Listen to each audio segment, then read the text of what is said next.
Good morning to you, and thank you again for spending a portion of your Sabbath day with us here at Sardis Missionary Baptist Church in the great city of Birmingham, Alabama. It is our sincere hope and confident trust in the Lord that something will be said, sung, or done on today that will aid you in your decision to worship with us again in the immediate, if not too distant future. It is here at SardisMBC where we experience Christ, share his word, and build believers. On behalf of the overall faith family here, its membership, its leadership, and its official office staff, we wish to say to you, thank you again for your viewership and for your faithful participation in our weekly and regular services. From our hearts to yours, we wish to say to you again, thank you for all you've done. In the wake of celebrating perhaps the most indispensable aspect of our human community, population, and family, we wish to celebrate Women's History Month, and we say to every woman, every sister, every mother, every auntie, every relative, every cousin who bear the unique and distinct identification throughout this month, we wish to say to you, Happy Women's History Month. In the book of Esther, chapter 1, around verse 12, a unique story is foreshadowed. It is told in the wake of a woman of renown, a woman of note, a woman of distinction, a woman even of regal origin, a woman of royal aristocracy, woman who bears the name and title of Queen Vashti. Story is told that King Ahasuerus sends his eunuchs with a special message for the queen to come in all of her regalia and in all of her beauty, and to flaunt and to dance and to sashay and parade herself in front of the king and all of his stately cohorts. But the queen did something that was utterly unexpected, unimaginable. It was unthinkable. Text says, but Queen Vashti refused to go at the request and behest of the king. And as a result, the king was furious, and anger burned within him. Her response was her right, and his reaction was his alone. I wish that I could get us to understand how vitally important and significant that is on today. Your response is your response, and somebody else's reaction to your response is their reaction alone.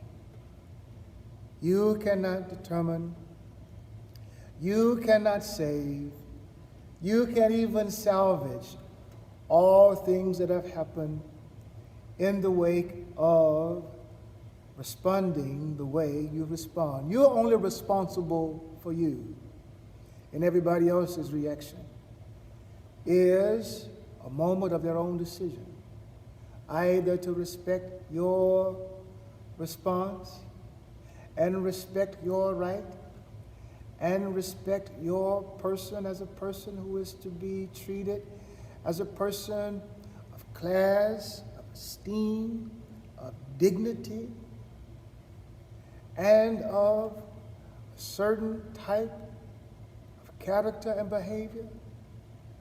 You see, people have a right to react to your response, but your response is your response alone.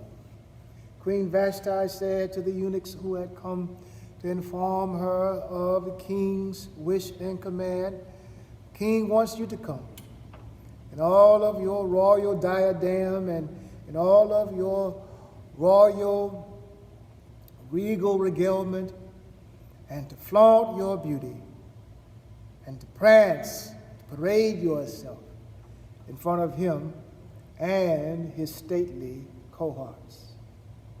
I can imagine that Queen Vashti, like many of the queens in our community, who was totally taken aback by such a request of her to reveal, to disclose, and to unveil her beauty in front of other men who were drunken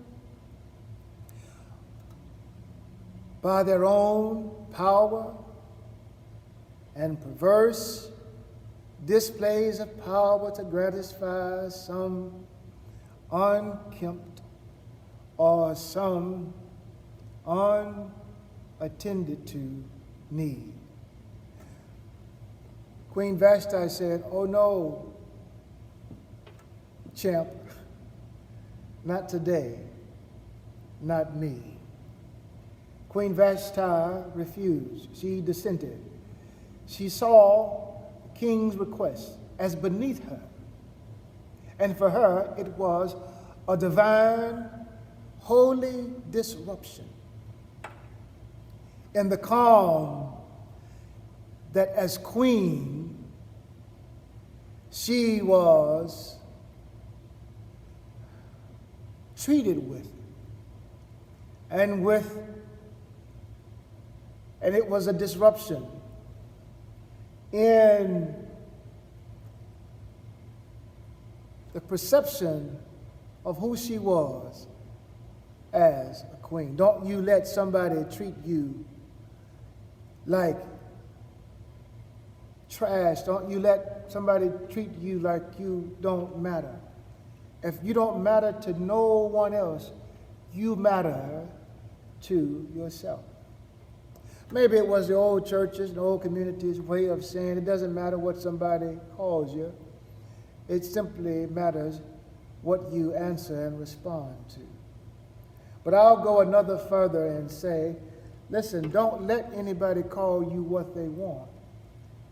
Because if somebody can name you, they can claim you. If somebody can name you, they can own you.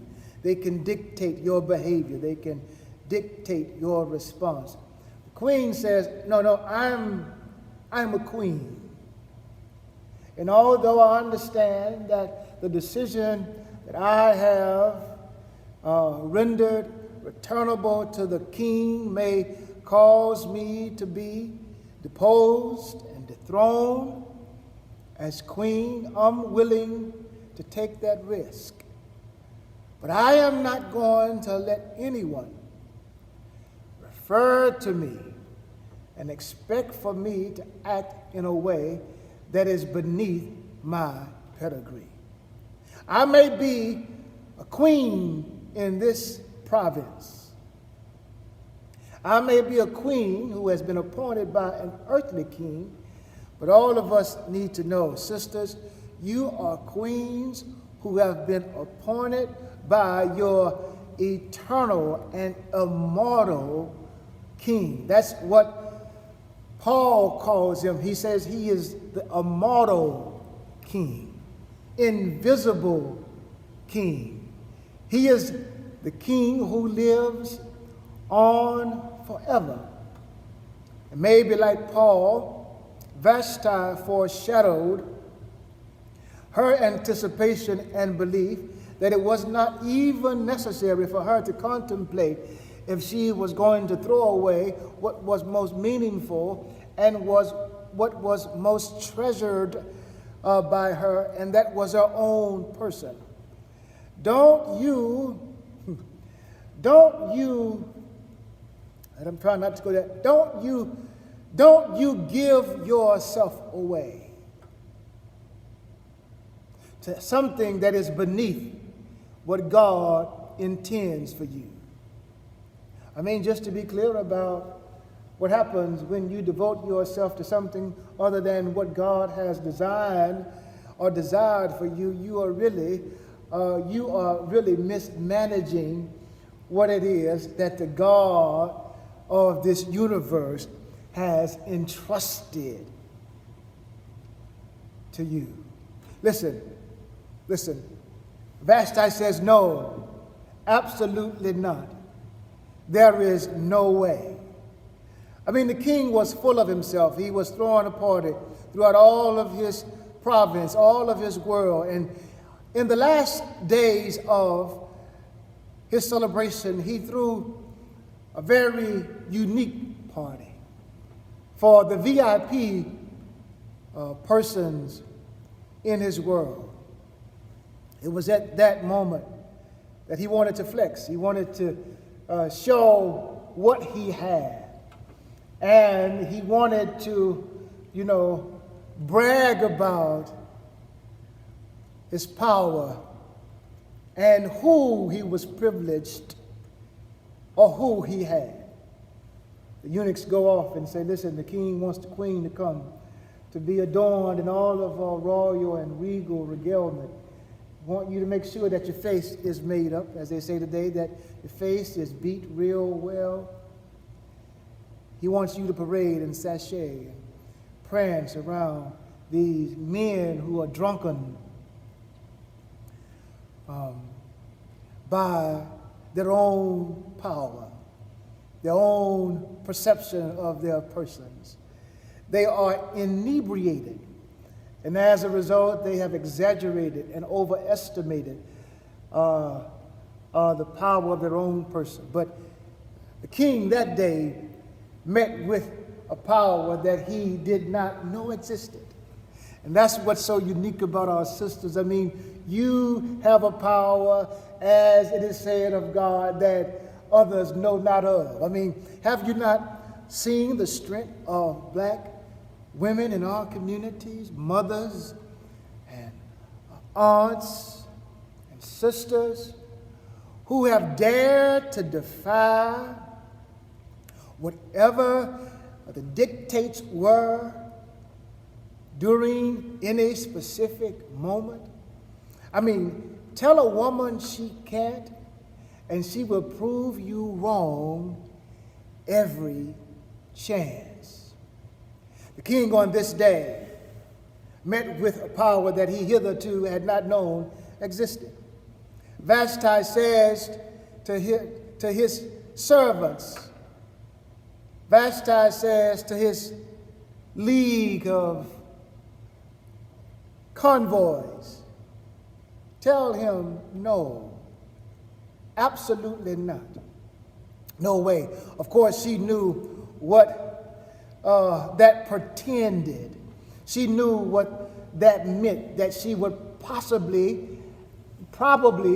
very well likely be deposed that very day. King was so hurt.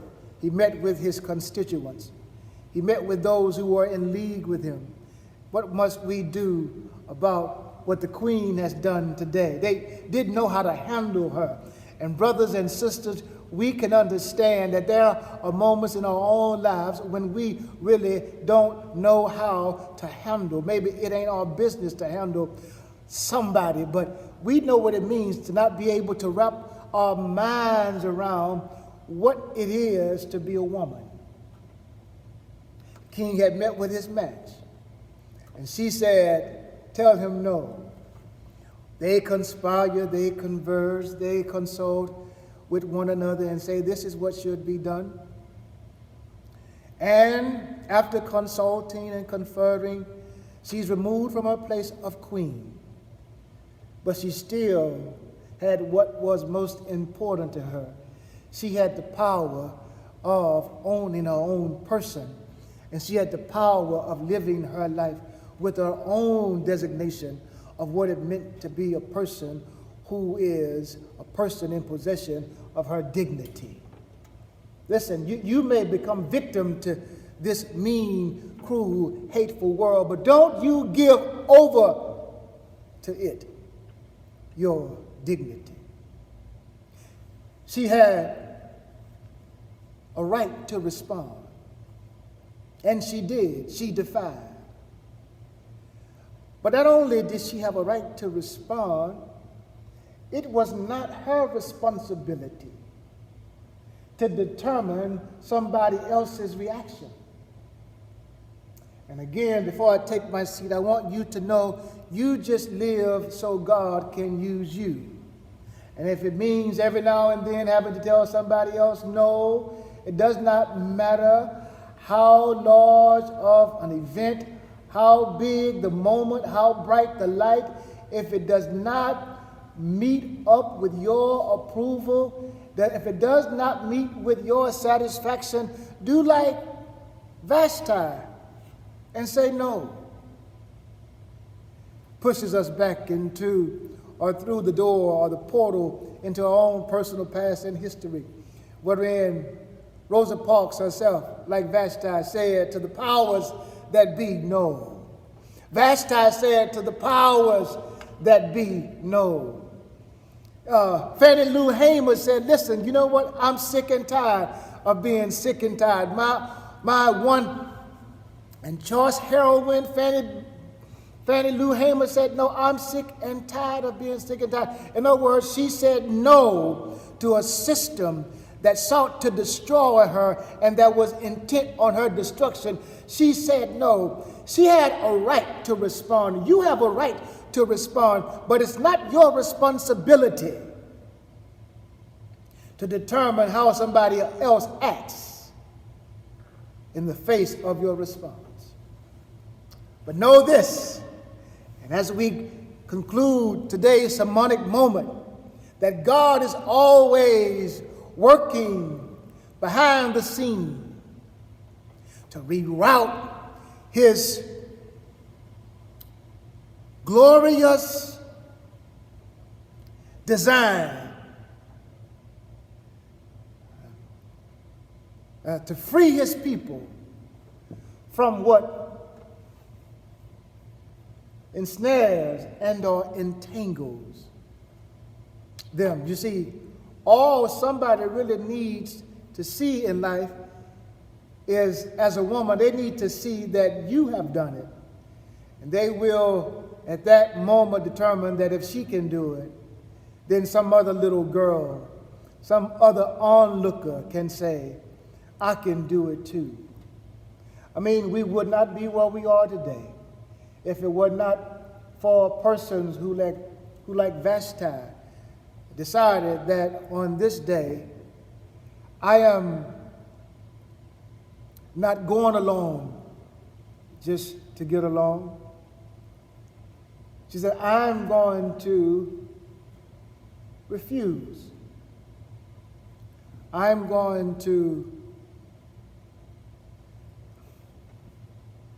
stridently refuse the king's wishes on today. My brothers and my sisters, as we celebrate women in the month of March as being Women's History Month,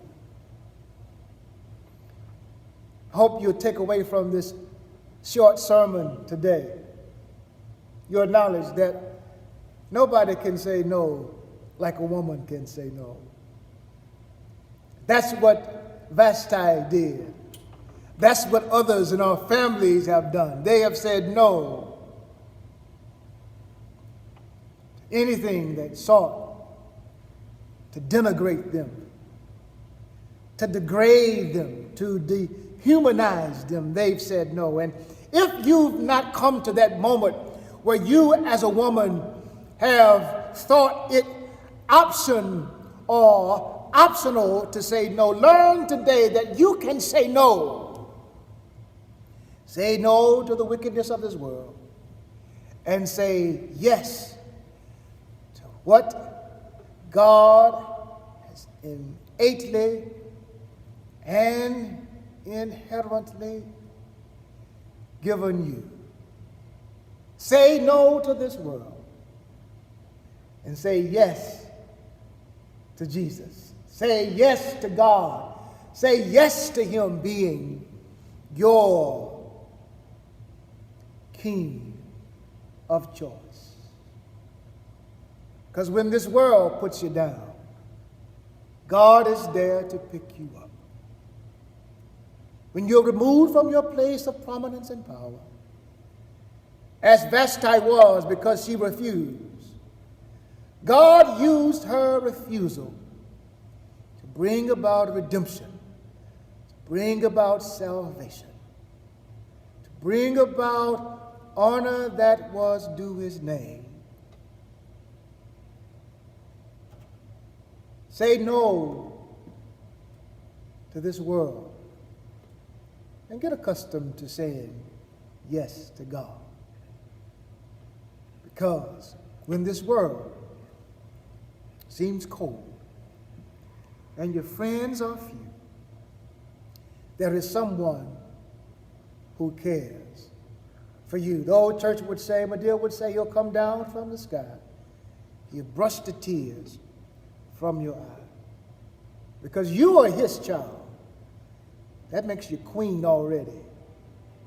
And He cares for you. God bless you, and God keep you on today is our prayer.